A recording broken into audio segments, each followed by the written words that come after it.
તમારું પરમાગમ ઓનર ધાણમણમુ આયરિયાણમ નમો વાજાયાણમ નમો લોહે સવસાઉનમ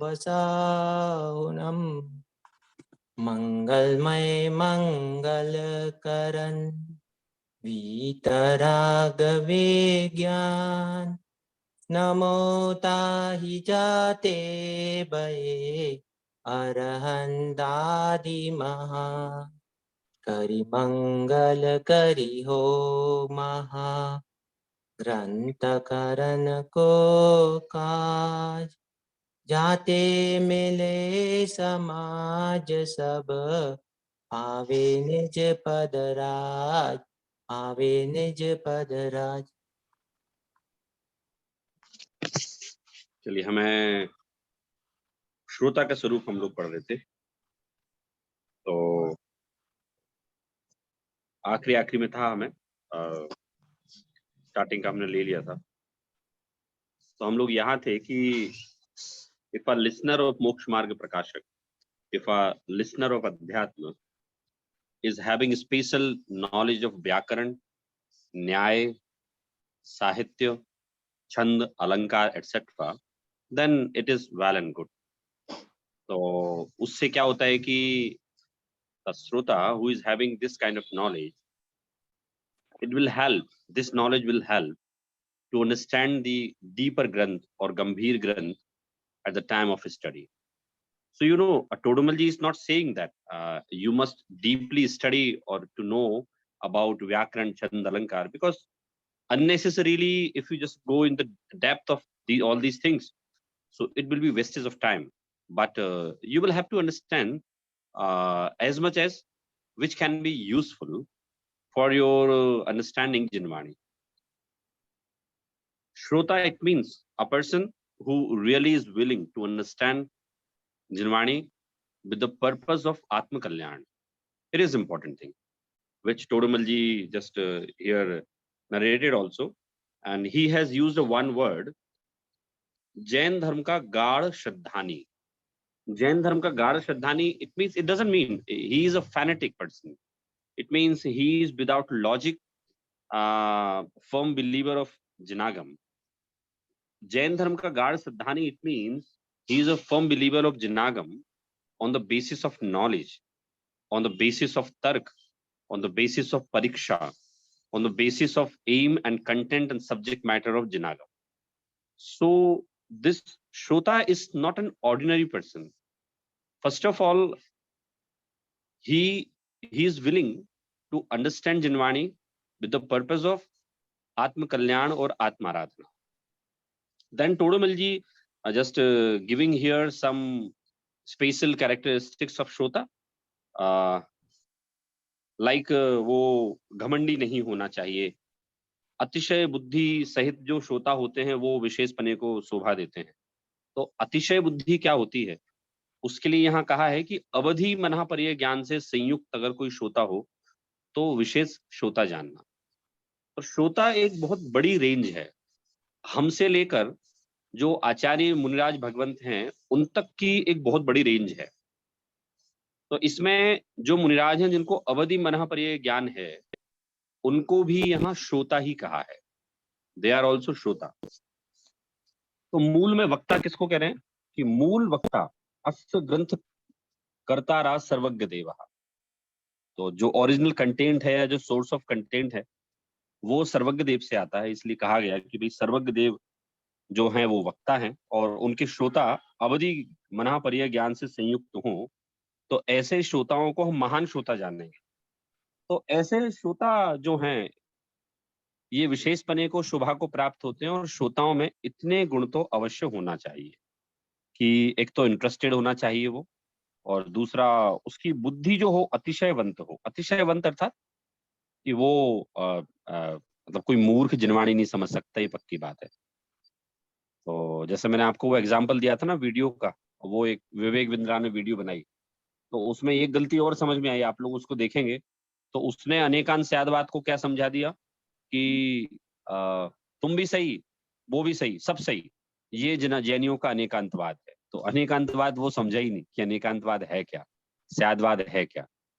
तो इसके लिए श्रोताओं को जो जैन धर्म के श्रोता रहे, वक्ता के तो लक्षण हमने पहले पढ़े ही थे, लेकिन श्रोता, चूंकि हम सब लोग श्रोता हैं, मैं भी, आप भी, हम सब लोग श्रोता हैं, तो हम में ये लक्षण विशेष होना चाहिए।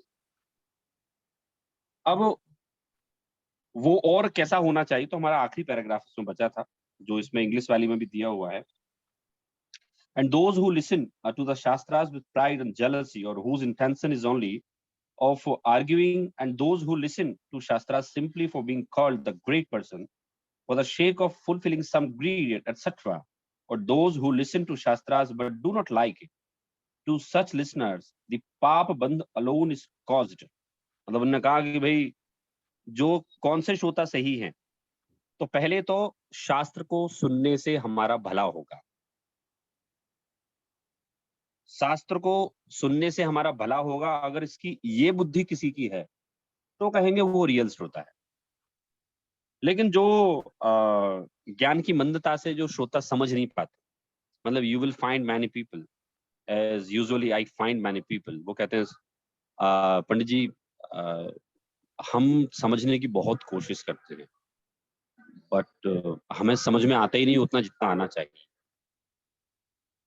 कभी कभी ओल्ड एज के हमारे जो आदरणीय बुजुर्ग लोग हैं वो भी बोलते हैं, कभी कभी हमारे एकदम यंगस्टर भी बोलते हैं कि हमें सर समझ में ही नहीं आ रहा है what you are talking about.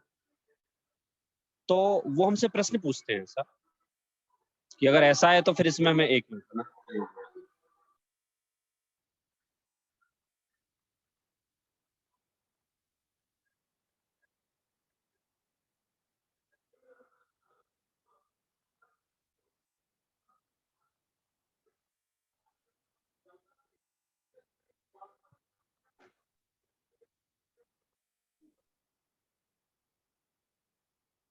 हाँ, तो वो ऐसा पूछते हैं हमसे कि सर फिर हमें समझ में तो आ नहीं रहा, लेकिन हमारे सुनने की इंटेंशंस बहुत बढ़िया हैं, तो हमें पाप बंद होगा ना?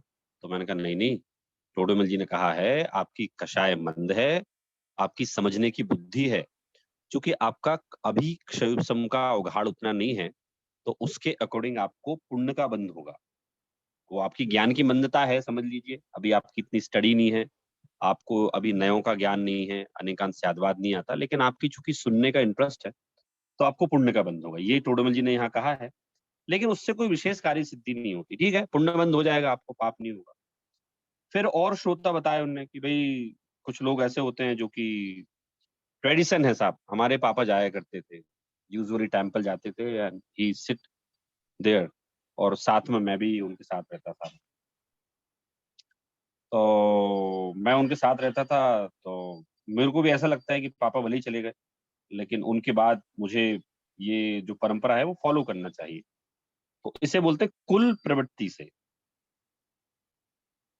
मतलब इसे कुल प्रवृत्ति से सुनना बोलते हैं।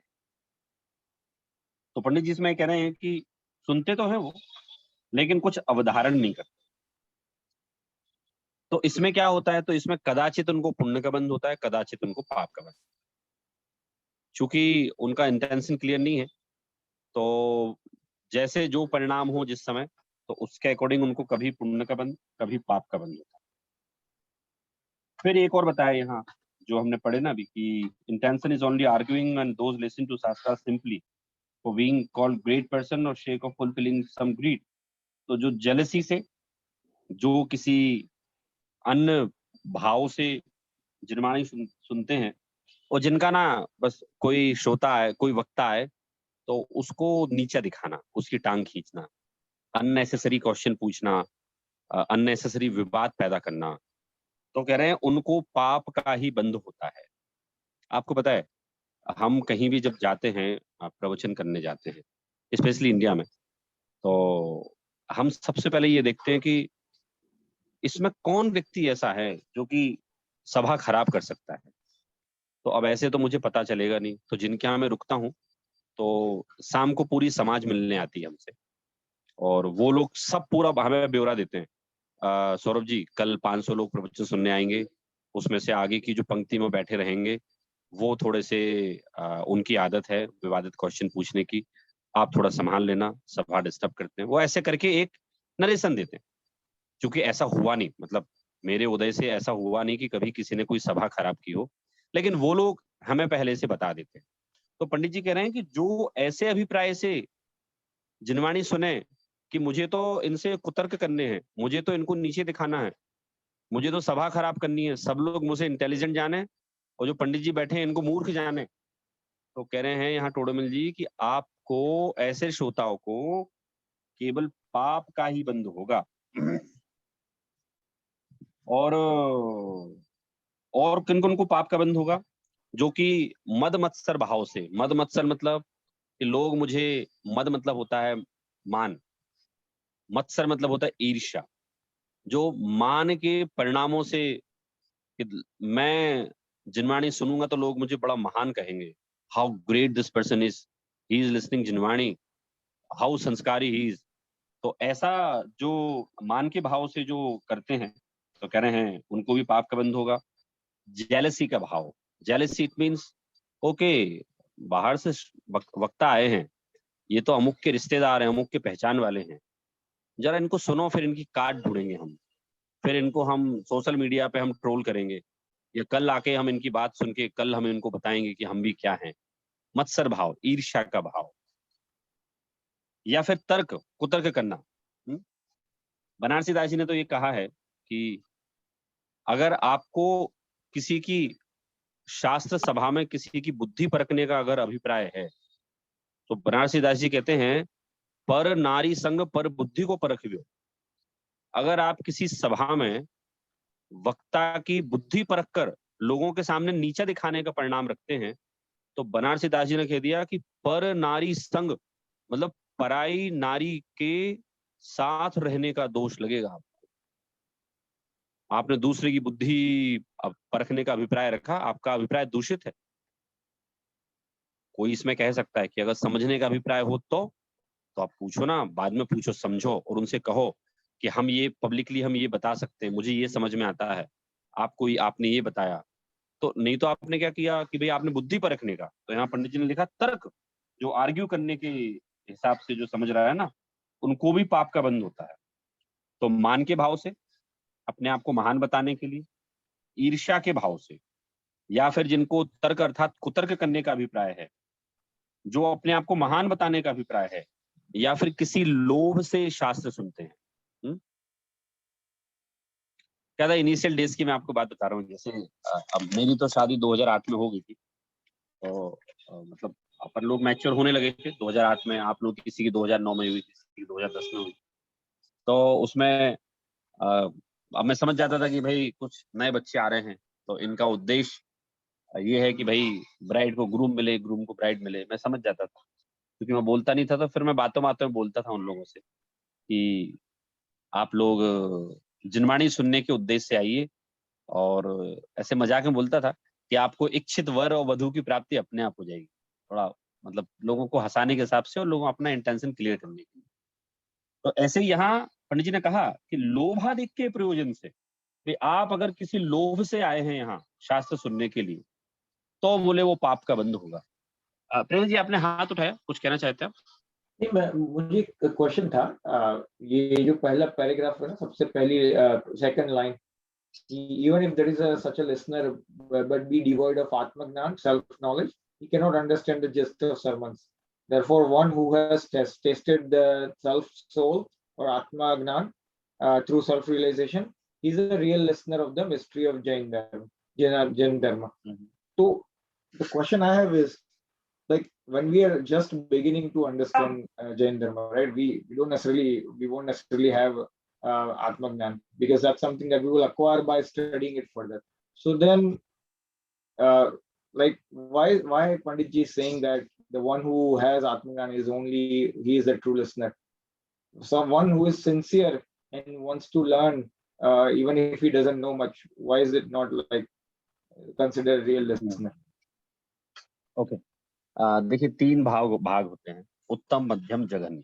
किसी भी चीज के 3 भाग होते हैं। उत्तम मतलब सर्वोत्कृष्ट, मध्यम मतलब उससे नीचे के कैटेगरी के, और जघन्य मतलब एक नॉर्मल कैटेगरी के।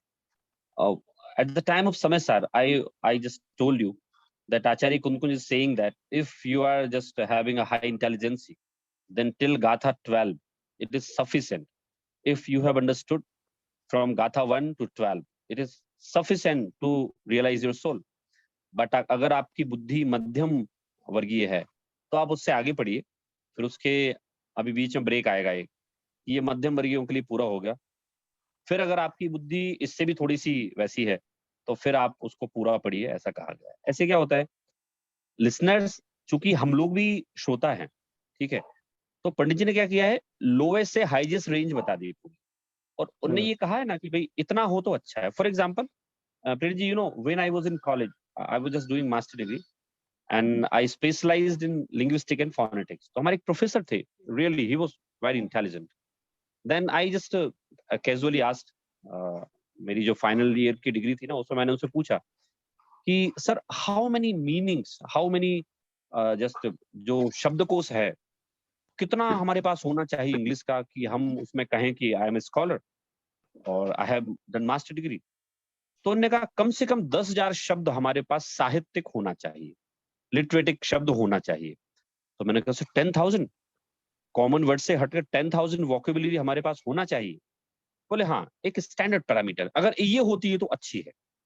मैंने कहा सर अगर कम हो तो 6,000 हो तो बढ़िया बेटा, कोई बात नहीं, लेकिन 10,000 तो एक होना ही चाहिए, तो उसे हम बोलेंगे कि अच्छा रहेगा। फिर मैंने उनसे बोला कि सर आप मेरी टेस्टिंग कीजिए, आप कोई भी मुझे वर्ड पूछिए।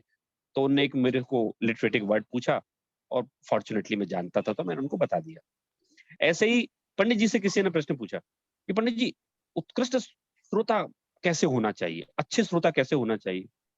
तो बोले जिनको आत्मज्ञान हो गया हो ना, तो सुनाने वाले तो केवली भगवान वक्ता होंगे वहां, और जिनको आत्मज्ञान हो गया, जिनको अवधि मनापर्य ज्ञान है, वे तो श्रोता उतने तो होने ही चाहिए, सबसे अच्छे। और अगर साहब कम हुए तो हम तो स्टार्ट कर रहे हैं तो अच्छा है ना, कोई बात नहीं, लेकिन लक्ष्य वहां तक पहुंचने का रखना। तो ऐसे ही वी आर बिगिनर्स, हम लोग अभी स्टार्ट कर रहे हैं तो हम भी श्रोता की कैटेगरी में आएंगे। लेकिन अगर ऊपर तक का टारगेट नहीं बता दिया गया तो हम लोग क्या है, फिर सेटिस्फाइड हो जाएंगे कि ठीक है, it is the culmination of श्रोता, पीक पॉइंट है तो श्रोता का। लेकिन हमें बता दिया कि भाई हमारे गणधर भी श्रोता में आते हैं तो वो हम श्रोता की कैटेगरी यहां से लेके वहां तक रेंज है पूरी, तो हम लोग भी श्रोता हैं। हाँ, ओके, थैंक यू सर।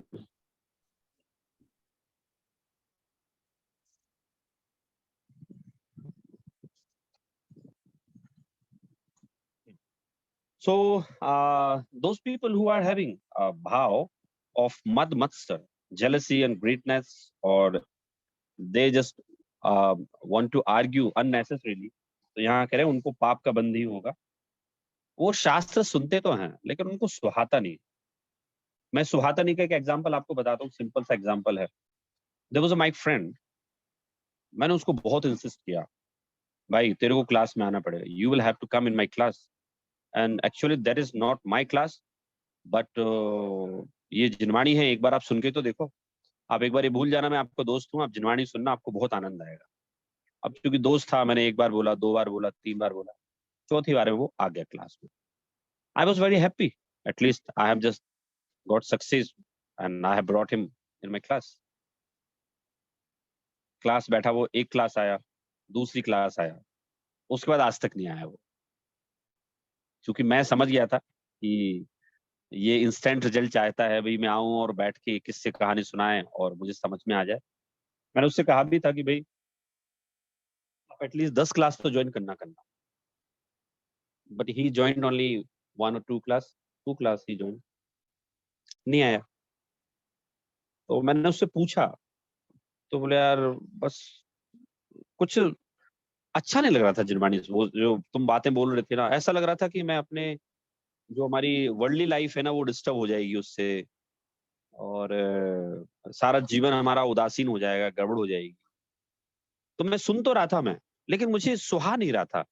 जो तुम बोल रहे थे ना कि भाई संसार में 12 भावनाएं हैं, फिर जिंदे भी ये बोलते हैं, 6 द्रव्य हैं, विश्व भगवान नहीं चलाता है, तो मुझे कुछ सुहा नहीं रहा था।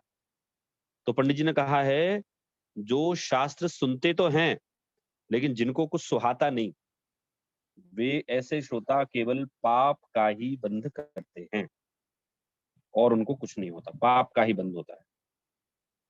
लिखा भी है, देखिए, और those who listen to shastras but do not like it, to such listeners the पाप बंद अलोन इज कॉस्ट। कि जो शास्त्र सुनते हैं लेकिन उनको अच्छा नहीं लगता सुनने में, उनको सुहाता नहीं है, तो उनको पाप बंद ही होता है।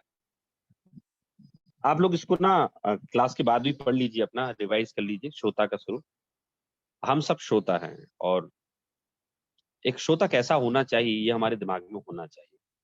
क्योंकि प्रेरित जी ने बहुत अच्छा क्वेश्चन पूछा था कि भाई आत्म कल्याण, आत्मज्ञान जिनको है वो श्रोता अच्छे कहे गए हैं। ऑफ कोर्स वो एक मतलब एक हाई पॉइंट है, हाईएस्ट पॉइंट है वो श्रोता का।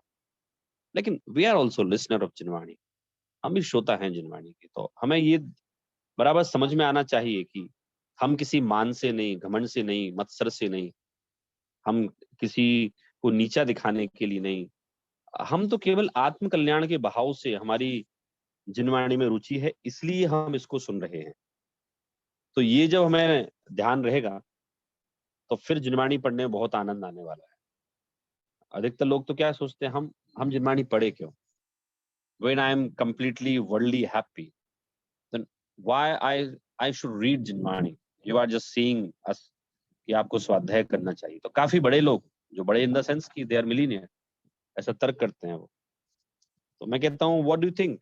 You are having millions of rupees in dollar, it means you are the world happiest person. मैंने कहा अगर ऐसा होता कि धन आदि सामग्री होने से जीव सुखी होता, तो संसार में तो सैकड़ों और लाखों लोग हैं ऐसे जिनके पास बहुत सामग्री है, धनादि की सामग्री है, but they are having psychological disorder. उनको तो मानसिक बीमारियां हैं, पूरा घर परेशान है उनका। तो अगर ऐसा होता तो वो सुखी होते ना। It means your real pleasure does not depend on money and name and fame etcetera. ये जो आधारित है, किस पे आधारित है? जो हमारा सुख आधारित है, मैंने कहा उनसे हमारे अंतरंग की मान्यता पर। मिथ्यात्व की मान्यता जिनवाणी हटाती है, इसलिए हमें जिनवाणी पढ़नी चाहिए। तो हम लोग क्या है, हम लोग एडुकेटेड हैं, हमें जब तक लॉजिक क्लियर नहीं हो तब तक हम कोई चीज में आगे बढ़ ही नहीं सकते।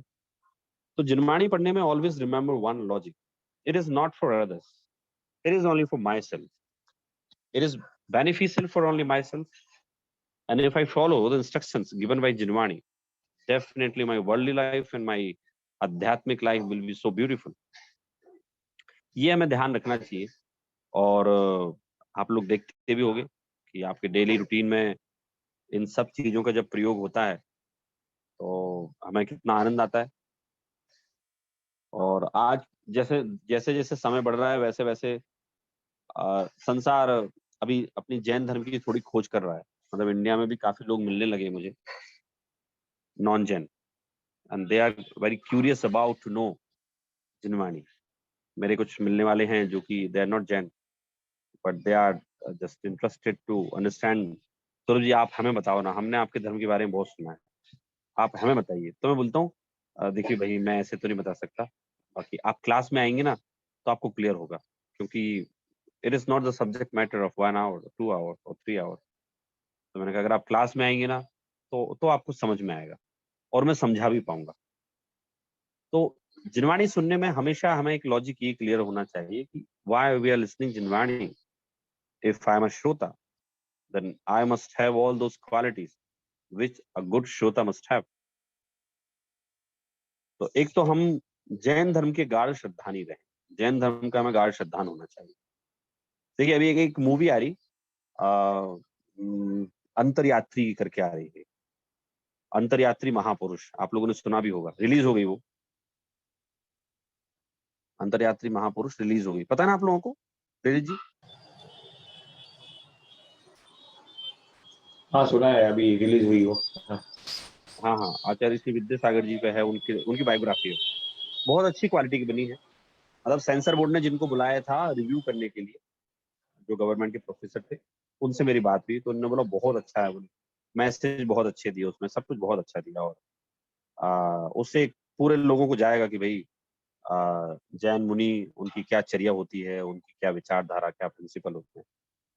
तो एक हम समझे ना कि why all people are interested, जो ऐसे जो लोग हैं जो कभी जुड़े नहीं थे, तो कहीं ना कहीं सब लोग जो मान रखा था ना पहले लोगों ने कि the more money, the more belongings I will have more pleasure, कहीं ना कहीं ये ब्रेक हुआ है।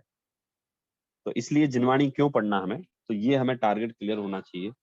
हमें ना कोई लोभ है, ना कोई मोह है, ना हमें किसी से ईर्ष्या है, ना हमें घमंड का भाव है, ना हम कुल की प्रवृत्ति फॉलो कर रहे हैं। I am reading, I am listening and I am whatever I'm doing in Jinmani field, that is only for my self realization and nothing else. ये भाव एक श्रोता के रूप में हमारा सदैव होना चाहिए। पढ़ते हैं आगे का। ये बचा था हमारा आखिरी paragraph.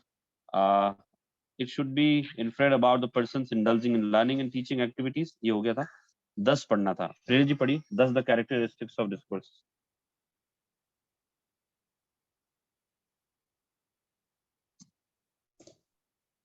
Thus, the characteristic of discourses and listeners of the Shastras have been described as the right Shastra should be read and listened by becoming a right discourser and right listener. देखिए आखिरी में उन्होंने conclusion बहुत अच्छा किया उन्होंने कि भाई एक तो श्रोताओं को सीखना सिखाना जिनके पाया जाए ना, वो भी श्रोताओं का स्वरूप है। मतलब आप खुद भी सीख सकते हैं और आप दूसरों को पढ़ाएंगे ना, तो पंडित जी उनको भी कहा वो भी श्रोते ही हैं, जो खुद भी सीख रहे हैं, स्वयं सीख रहे हैं, दूसरों को सिखा रहे हैं, वो श्रोता हैं। इस तरह से पंडित जी कह रहे हैं कि हमने श्रोता और वक्ता के कैरेक्टरिस्टिक्स हमने आपको बताए हैं, और जो उचित शास्त्र हो, उचित वक्ता हो, तो उचित शास्त्र को उचित वक्ता ही वांचे और उचित श्रोता ही सुने। ये एक रूल है। अब हमारे सामने क्वेश्चन ये आता है कि आज की क्लास में पूछा था मेरा इंडिया वाली जो लगी थी संडे को, कि जिनवाणी सुनने के लिए कैसे लोग आ सकते हैं। तो मैंने कहा जिनवाणी सुनने के लिए कौन आ सकता है, इसके लिए मैं आपको नीति बताता हूँ। नीति मीन्स की जो मोटिवेशनल कोट होते हैं ना, वो बता रहा हूँ मैं आपको कि हमेशा गधे गधों के झुंड में रहते हैं, घोड़े घोड़ों के झुंड में रहते हैं, हाथी हाथी के झुंड में रहते हैं, शेर शेर के झुंड में रहते हैं। ये सब लोग अपने अपने समान विचारधारा के लोगों को ये साथ में रहना सबको पसंद है, ये त्रियंचों में है। इसी तरह से जो व्यक्ति आत्म कल्याण का इच्छुक है वो कभी कोई व्यसनी या मूर्ख व्यक्ति की संगति में नहीं रहेगा। यदि पूर्व में था भी ना तो उसका त्याग करे। क्यों? वो क्या बोलता है कि जब शेर गधों के झुंड में नहीं रहता, शेर शेर के झुंड में रहता है, तो मैं भी भाई मैं आत्म कल्याण चाहता हूं ना, तो मैं भी किसके झुंड में रहूंगा, किन के साथ रहूंगा? मैं तो भाई उनके साथ रहूंगा जो जिनवाणी को सुनने के इच्छुक हैं, ना कि उसके विरोधी, है ना। तो फिर कुछ मुझे लोग तर्क देते हैं इसमें कि ऐसा थोड़ी होता है सौरभ जी, वो थोड़ा निभाना पड़ता है ऑफिस में, अगर हम ऐसा करेंगे तो ऐसा हो जाएगा, ऐसा हो जाएगा, थोड़ा तो हमें सोशल होना पड़ता है, भले वो लोग ड्रिंकिंग करें लेकिन हमें उनके साथ तो बैठना पड़ता, नहीं तो बुरा मान जाएंगे वो। तो मैंने कहा वो बुरा इसलिए मान रहे हैं क्योंकि उनको पता है आप कमजोर हो। और मैं तो देखो आप लोगों को ही बोलता हूँ, सब लोगों को हमारी एक पर्सनैलिटी क्लियर होना चाहिए। मतलब यहाँ इंडिया वाली क्लास में फ्रीक्वेंटली बोलता हूँ क्योंकि यहाँ बहुत क्वेश्चन उठाते हैं, नए नए बच्चे बहुत आते हैं ना इधर। तो मैंने कहा मैं सबसे बोलता हूँ हमारी एक पर्सनैलिटी सबको क्लियर होना चाहिए कि भाई ये व्यक्ति ऑफिस का काम अपने मनोयोग से करता है, लेकिन इसकी पॉलिसी क्लियर है कि ये काम मैं नहीं करूंगा, इसमें मैं इन्वॉल्व नहीं होऊंगा, प्लीज डोंट माइंड। इसमें अव्यवहारिक क्या बात है? भाई हर एक व्यक्ति की अपनी एक पर्सनैलिटी होती है, हर एक व्यक्ति की अपनी एक विचारधारा क्रियान्वयन होता है, एक्शंस होती है उसकी। तो मैंने कहा आपको ऐसा लगता है बुरा मान जाएंगे वो, और वो लोग बुरा नहीं मानेंगे। मैं देखो आपको एक एग्जांपल दे रहा हूँ, मेरे एग्जांपल दे सकता हूँ, दूसरों को भी दे सकता हूँ। मेरे साथ एग्जांपल है, एक कैलकाटा से कोई मेरे बिजनेस पार्टनर कोई मिलने आने वाले, जैन नहीं थे, तो उन्होंने बोला कि Saurabh ji I am coming there and ये होटल मैंने बुक कराई है, तो हम लोग यहाँ खाना खाएंगे और अपन बैठते हैं साथ में। तो मैंने कहा सर बिल्कुल आप आइए, लेकिन सर मैं खाना नहीं खा पाऊंगा आपके साथ। बोले क्यों क्यों क्यों? मैंने कहा सर मैं होटल में खाता ही नहीं, तो मैं कैसे खाऊंगा बताइए। अच्छा अच्छा ऐसा है क्या? तो चलिए आप बताइए कहाँ चलना है। तो एक कोई कैफे हाउस था, जैनी का था, बढ़िया था। मैंने कहा वहां चलते हैं, वहां बैठेंगे। तो बैठे वहां, उन्होंने कोई बुरा नहीं माने वो, और फिर बाद में खुश होकर भी गए। अरे वाह, मतलब आपने मेरे लिए अपने आप को नहीं बदला। मैंने कहा नहीं सर, आप माइंड करते तो मैंने पहले ही बोल दिया, आप यहाँ आते तो मैंने पहले ही आपसे रिक्वेस्ट कर दी कि मैं खाता ही नहीं। फिर उनने उनके लोकल रिप्रेजेंटेटिव से पूछा मेरे बारे में, तो उसने बताया कि सर हैं। तो मैं आज जाता हूँ, सब जगह जाता हूँ, लेकिन कहीं सबको पर्सनैलिटी पता है कि मतलब कहीं कहीं तो बड़े चर्चा के विषय बन जाते हैं। मैं आईसीएससी के कॉन्फ्रेंस में गया था, तो वहां तो चर्चा का विषय बन गया। वहां सारे बड़े अधिकारियों ने पूछ लिया, भाई कौन है ये? तो एक ने बताया, जो थे इंदौर के लोकल, अरे ये जैन साहब हैं। अच्छा अच्छा, ठीक, समझ गया समझ गया समझ गया। तो ऐसे कहने का मतलब कि एक हमारी पर्सनैलिटी क्लियर होनी चाहिए लोगों को। तो ये ना कि भाई हम श्रोता कैसे हों, हम किसी की परवाह ना करें। भाई कोई बोले बड़े आध्यात्मिक हो रहे हो, अपनी लाइफ आपने तो कैसी एकदम बोरिंग बना दी है, और ये कर दी है, वो कर दी है। तो फिर मैं इसमें सबको समझाता भी हूँ और बोलता भी हूँ। प्रत्येक व्यक्ति के लाइफ के अपने पैरामीटर्स होते हैं, अपने ज्ञान के हिसाब से, ठीक है।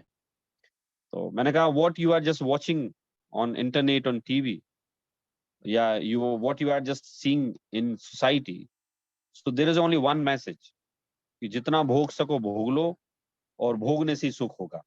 घूम लो, खाना खा लो, ये कर लो, वो कर लो। तो मैंने कहा आप लोगों की धारणा वैसी है क्योंकि आपके दिमाग में डेटा वैसा फीड कर दिया गया। The more belongings you will have, the more घूमना ये सब होगा, then you will have more pleasure. मैंने कहा मेरे पास डेटा दूसरा है, तो मेरा जो डिसीजन होगा वो मेरे डेटा से होगा, आपका डिसीजन होगा वो आपके डेटा से होगा। अब मैं कहता हूँ कि आपका डेटा रॉन्ग है, आप बोलते हो मेरा डेटा रॉन्ग है, ओके, पढ़ के देख लो। और मैं तो देखो इतना किसी से बहस करना पसंद ही नहीं करता कि आप मेरा पढ़ के देख लो, मैं आपका पढ़ के देख लेता हूँ, कुछ नहीं। तो एक हम अच्छे श्रोता बने, उसके लिए मैंने आपको एक चीज बताई कि एक तो अच्छा श्रोता ना अपने कंसेप्ट में एकदम क्लियर होता है।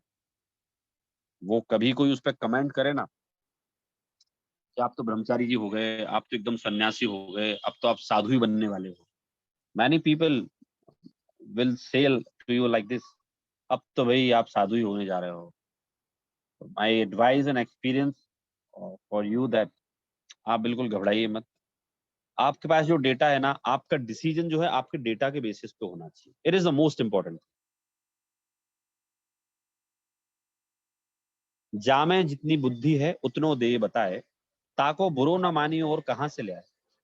If a person is having less knowledge, तो वो वैसी बात करेगा ना।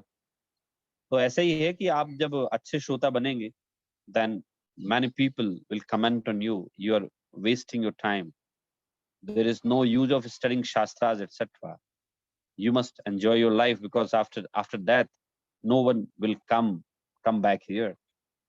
तो आप ना उनको कोई जवाब दीजिए, because you are having solid data delivered by Jinvani and originally delivered by Jindev. तो इसलिए पंडित जी ने पहली शर्त बता दी कि वो जैन धर्म का गाढ़ श्रद्धानी होना चाहिए। अगर वो श्रोता जैन धर्म का गाढ़ श्रद्धानी ना हुआ, फिर पूरे वर्ल्ड में आपको डिस्ट्रैक्ट करने वाले लोग, मतलब most of the people will distract you, will divert your mind, और कोई प्रशंसा करने वाला नहीं मिलेगा।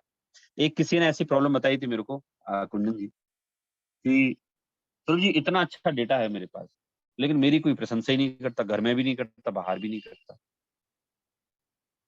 तो मैं बड़ा डिसअपॉइंट हो जाता हूँ, क्या करूं मैं, कैसे करूं। तो मैं उनको बोलता हूँ कि भाई उनके पास डेटा ही नहीं है ना वो करेंगे क्या? उनके पास डेटा ही नहीं है, वो आपको समझेंगे क्या? एक बार उनके पास भी डेटा इकट्ठा हो जाए, then they will understand your pravritti. So be confident and patiently you must just continue reading Swadhyay, Jinvani, etc. So it is the end of श्रोता, जो उचित श्रोता बनना योग्य है। अभी श्रोता संबंधी if you are having any question you can ask, नहीं तो आप लोग बताइए मुझे कि आपने श्रोता में क्या समझा, because we all are listener. जरूरी एक और क्वालिटी है जो आई थिंक इम्पोर्टेंट, बहुत इम्पोर्टेंट है श्रोता के लिए।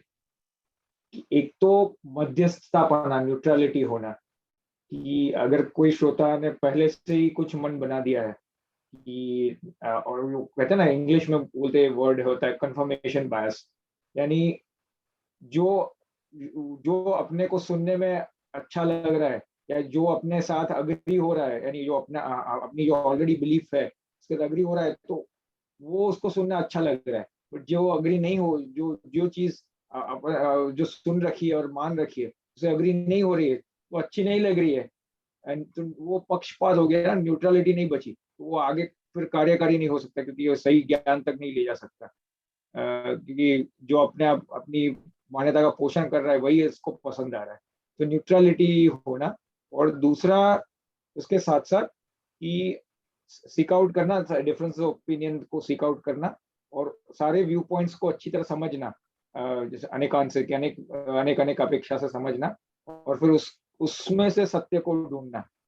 तो ये क्वालिटीज, तो उसके लिए जो अग्री हमारे साथ अग्री नहीं भी हो रहा है, यानी मेरे मेरी मेरी बिलीफ से अलग भी किसी और का मत है, तो उसकी बात एटलीस्ट सुनना और जानना कि क्या कह रहे हैं और क्यों कह रहे हैं, और फिर उसका एनालिसिस करना। ये दो बहुत, स्पेशली आज के टाइम में यहाँ पे बहुत सारे ओपिनियंस है, बहुत सारे व्यू पॉइंट्स है, तो ये एक दोनों अच्छी क्वालिटी है जो होनी चाहिए, आई थिंक, सब मुझे लग रहा है। गुड गुड, बढ़िया। Arpit ji, you want to say something? या जी सौरभ जी, जैसे आपने यहाँ बताया ना कि अच्छे श्रोता होने के लिए उसको गाढ़ श्रद्धान होना चाहिए जिन दर्शन पे, तो पहले अच्छा श्रोता हो फिर श्रद्धान हो, या श्रोता बनने के बाद श्रद्धान डेवलप हो और वो फिर मजबूत हो? Good question. देखिए, कोई भी पहले एंट्री लेवल कोई भी करेगा ना, तो अपना वो एक श्रद्धान लेकर आएगा, बिना उसके तो वो एंट्री करेगा। अपन कहते हैं ना एंट्रेंस टेस्ट, तो एंट्रेंस टेस्ट का मतलब क्या होता है कि he is having some basic knowledge about that subject. तो ऐसे कोई भी श्रोता बनेगा, मान लीजिए वैसे तो डे 1 क्लास में बैठा तो उस दिन से श्रोता हो गया वो, तो पंडित जी यहाँ कह रहे हैं कि वो बैठा ही इसलिए क्योंकि उसको रुचि है। अगर वो केवल सुनने के उससे बैठा है, किसी की आर्ग्यूमेंट करने के लिए बैठा है, नीचा दिखाने के लिए बैठा है, तो कह रहे हैं उसको तो पाप का बंध हो रहा है।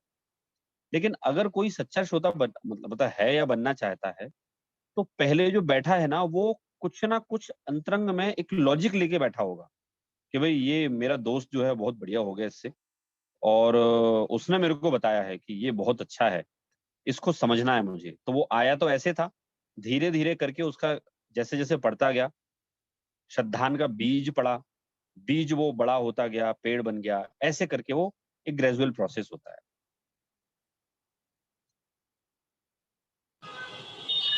जी सौरभ जी।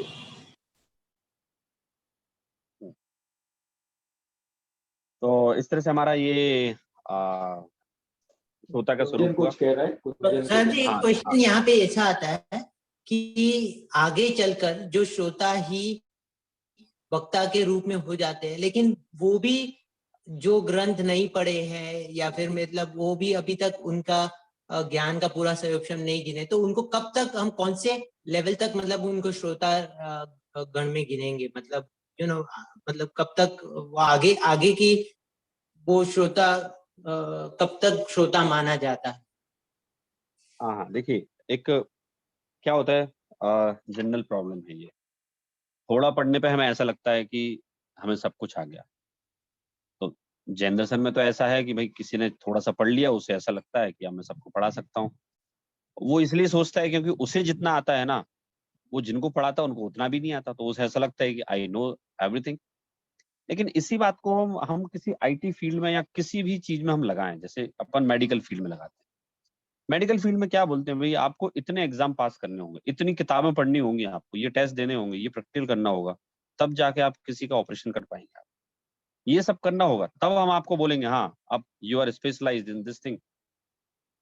तो ऐसे ही क्या होता है कि जिनवाणी आत्म कल्याण के उद्देश्य से वो पढ़ता है, और पढ़ते पढ़ते पढ़ते पढ़ते उसके पास इतना एक्यूरेट डेटा हो जाता है कि कोई कैसे भी क्वेश्चन पूछे, वो श्रोताओं की बुद्धि में जो क्वेश्चन उठे हैं पहले तो बिना पूछे जवाब दे दे उनके, और अगर क्वेश्चन ना उठाए और कोई पूछे तो उनके विथ समझ लो लॉजिकली आंसर दे पाए। तो अच्छा, इसमें एक चीज और है कि अगर फिर भी आप जो जानते हैं और अगर आपके गली में, मोहल्ले में, मंदिर में लोग उतना भी नहीं जानते हैं, तो आप उनको पढ़ा सकते हैं। क्यों पढ़ा सकते हैं? क्योंकि आप कह रहे हैं हम तो सौरभ जी हम तो बेसिक पढ़ाएंगे। बेसिक का मैंने पूरा पढ़ लिया। जैसे 6 द्रव्य के मुझे नाम याद हैं, डेफिनेशन याद है, 7 तत्व की हैं, 28 मूल गुण की, ये सब मुझे याद है। तो आप जो जानते हैं उतना बता सकते हैं, ठीक है? उतना बताना भी चाहिए, क्योंकि एक जैसे मैं हूँ मान लो, तो मैं कहाँ तक पहुंचूंगा आप लोगों को बता दिया। अब ये आप लोगों की ड्यूटी है कि what ever you have understood, तो जो लोग नहीं जानते हैं उनको आप लोग फॉरवर्ड कीजिए। लेकिन कभी भी ऐसा विषय ना लिया जाए कि जिसमें जो पढ़ने में आए ही नहीं कभी। और एक श्रोता जब कंटिन्यू पढ़ता रहता है अपने आनंद के लिए, कंटिन्यू पढ़ता रहता है, कभी उसे प्रसंग लगता है किसी को समझाने का, तो वो समझा भी देता है। तो पंडित जी ने तो उसको भी ऐसे देखो तो श्रोता ही कहा है। उन्होंने क्या कहा? सीखना सिखाना, मतलब वो खुद भी सीख रहा है, वो सिखा रहा है, तो उसको पंडित जी ने तो श्रोता की कैटेगरी में लिया। इवन जो अवधि मनाप्रिय ज्ञान वाले हैं उनको भी श्रोता की कैटेगरी में, जबकि वो तो वक्ता हैं ऐसे देखे तो केवल भी भगवान की अपेक्षा से सारे वक्ता हैं। फिर भी हम अपनी लौकिक बात करें तो a scholar is an university of knowledge. तो ऐसे कोई वक्ता है, वो रेगुलर पढ़ता रहता है और उसे एक बड़ा रिस्पॉन्सिबल जॉब उसके पास होता है। तो समझाने का मैंने बता दिया, आप समझा सकते हैं लोगों को। ऐसा नहीं है कि बिल्कुल आपने बाल बूत पढ़ लिया और अब आपको अच्छी समझ में आया और आप समझा ही नहीं सकते, समझाना नहीं चाहते, वो समझाया जा सकता है। तो बोलिए। यहाँ पे हम्म, हम्म, हाँ सर, मैं ये कह रहा था कि आपको यहाँ पे और एक चीज जैसा लगता है कि जैसे बहुत सारे जिनवाणी इतनी विशाल है, इतने सारे पॉइंट्स है, इतने सारा सीखने का है, और ये पॉइंट्स भी इतने कॉम्प्लेक्स हैं। हर एक वस्तु को अलग अलग नाइस से तरीके से समझा जा सकता है। तो एक और चीज यहाँ बेनिफिशियल ये हो सकती है कि जब भी कोई हम चीज पढ़ रहे हैं, तो साथ में हम जो सीख रहे हैं, समझ रहे हैं, उसके साथ साथ ये भी सोच सकते हैं इसके और क्या इंटरप्रिटेशंस हैं, चल रहे हैं, और वो इंटरप्रिटेशंस को भी एक बार सुना जाए, और वो सुन के फिर डिसाइड करें कि कौन सा इंटरप्रिटेशन पूर्वापर विरोध रहित हर एक तरीके से अच्छी तरह बैठ रहा है यहाँ पे जिनवाणी में जो क्राइटेरिया बताए गए, और फिर वो हम स्वीकार करें, तो लाइक सत्य के नजदीक पहुंचने के हमारे चांसेस बहुत बढ़ जाते हैं। कि आज के टाइम में क्या हो रहा है ना, कि वो एक ग्रंथ, और एक ग्रंथ में भी एक गाथा, मगर उसके भी बहुत सारे अभिप्राय और बहुत सारे इंटरप्रिटेशंस होते हैं, तो काफी डिफरेंस ओपिनियन भी दिखने को आता है। हाँ, नयात्मक ज्ञान देखिए, मतलब कुल मिला के अपन कहें कि इस जीव को ना नयात्मक ज्ञान होना चाहिए। मैं आपको एक नयात्मक ज्ञान का एग्जांपल देता हूँ। हम लोग समय सार पढ़ रहे हैं, समय सार हम लोग पढ़ रहे हैं, तो क्या कह रहे हैं कि साहब आत्मा के हमने अभी 5 विशेषण पढ़े थे। आत्मा अबद्ध है, अनन्य है, अनियत है। तो उसने क्या किया उस गाथा ने कि आत्मा को इन सबसे एकदम हटा के ना एक बता दिया। पर्यायों को उसने मना कर दिया, भाई पर्याय नहीं है, क्योंकि मैं शुद्ध नय से बात करता हूँ, ठीक है। अब हम थोड़ा सा आते हैं चरणानियों के ग्रंथ पे। फॉर एग्जाम्पल रत्नगंज शापकाचार्य जी पे आते हैं। शापकाचार्य जी पता क्या कहा? जिसके मन में जीवों की दया के भाव नहीं है, वो सम्यक्त का पात्र नहीं है, ठीक है। अब समय सार में क्या कह रहे हैं कि साहब आपका तो शरीर ही आपका नहीं है, कर्म आपके नहीं है, तो दोनों में विरोध हो गया। लेकिन विरोध दिखता है नहीं। समय सार में कहा ये हम शुद्ध नय से कह रहे हैं, ठीक है। और वहां जो कहा कि भाई जिसके जीवों की दया नहीं है, वो हमने कहा साहब आपको पर्याय में जीव को जीव मानना पड़ेगा। नहीं तो उसमें क्या लिखा पता है? आप किसी जीव को मारोगे तो जिस तरह से राख को मसल देने से पाप नहीं लगता, ऐसे आप किसी जीव को मार दोगे और आपको पाप नहीं लगेगा। तो वो नयात्मक ज्ञान ऑफ कोर्स हमें होना चाहिए। थोड़ा डिफिकल्ट भी है, इसलिए मैं बार बार आप लोगों को समय सार में हर क्लास में, प्रत्येक क्लास में कहीं ना कहीं नई की बात बताता भी हूँ। अभी मेरा विचार है नयों पे कुछ स्पेशल सेशन ऑर्गेनाइज करना समय सार की रिगार्डिंग ही, तो आप लोगों को थोड़ा सा और क्लियर होगा वो, तो वो लेंगे हम। नए को समझना बहुत आवश्यक है। सौरभ जी, यहाँ पे एक क्वेश्चन आ रहा है मुझे। आपने बताया कि सम्यक दर्शन का पात्र वही होता है जिसके दिल में दया है। अभी नहीं आज पात्र नहीं।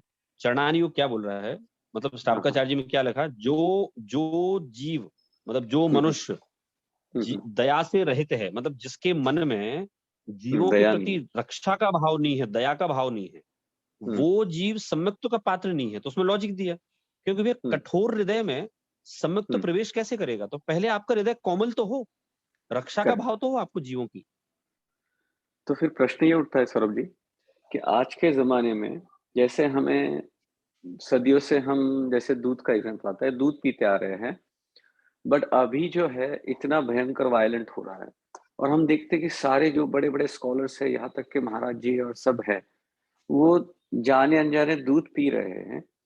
तो इतनी भयंकर हिंसा का जो कारण है उसे हम कंज्यूम कर रहे हैं, तो वो किस तरह से उसको इंटरप्रेट किया जाए?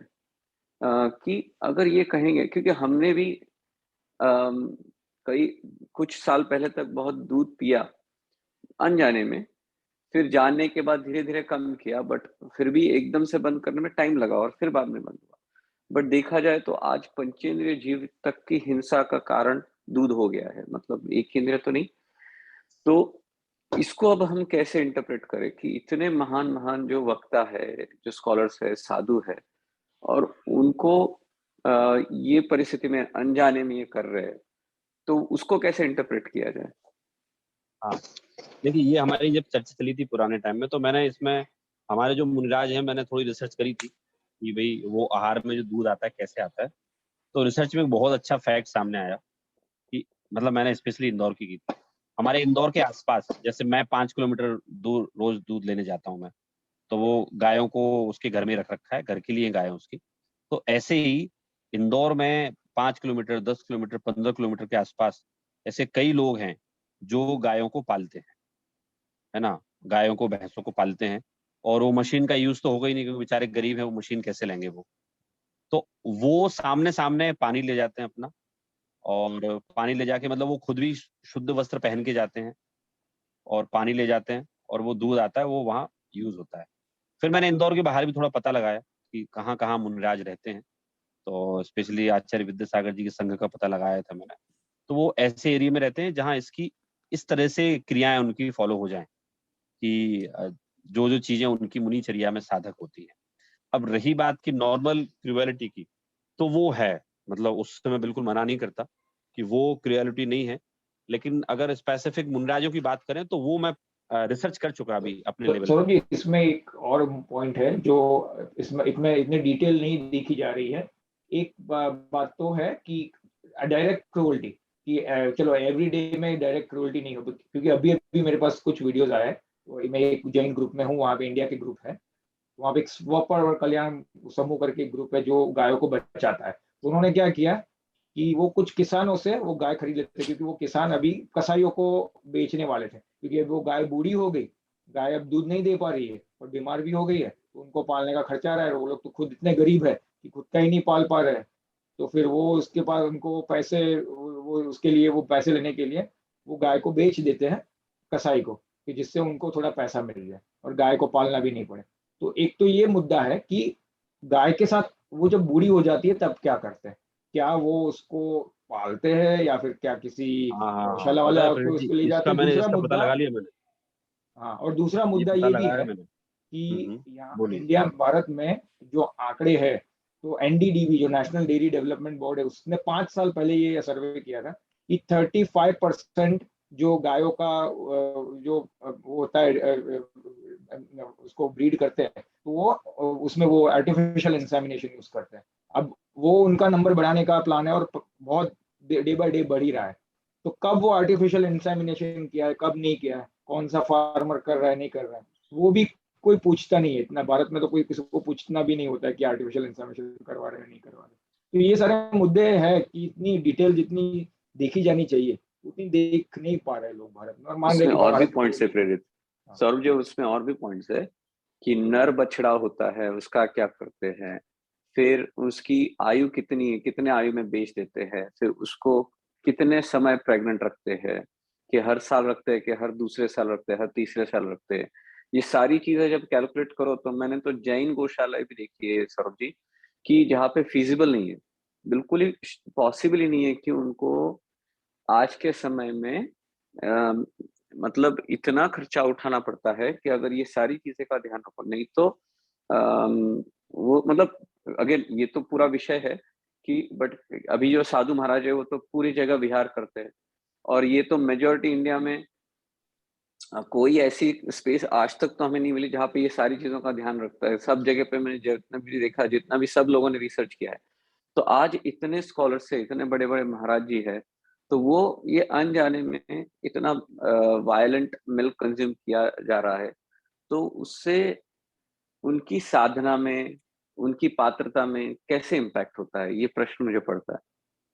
हाँ हाँ, नहीं नहीं, मैं यही तो बोल रहा हूँ। अभी जैसे आप देखेंगे ना, तो भारत में नई नई गौशालाएं खुल रही। गौशालाएं डजंट मीन कि वो दूध के लिए खुल रही है। वो जो बेचते हैं ना, मतलब अभी जैसे मेरा ननिहाल है जहाँ खनिया धाना, तो वहाँ की गौशाला हम देख के आए थे।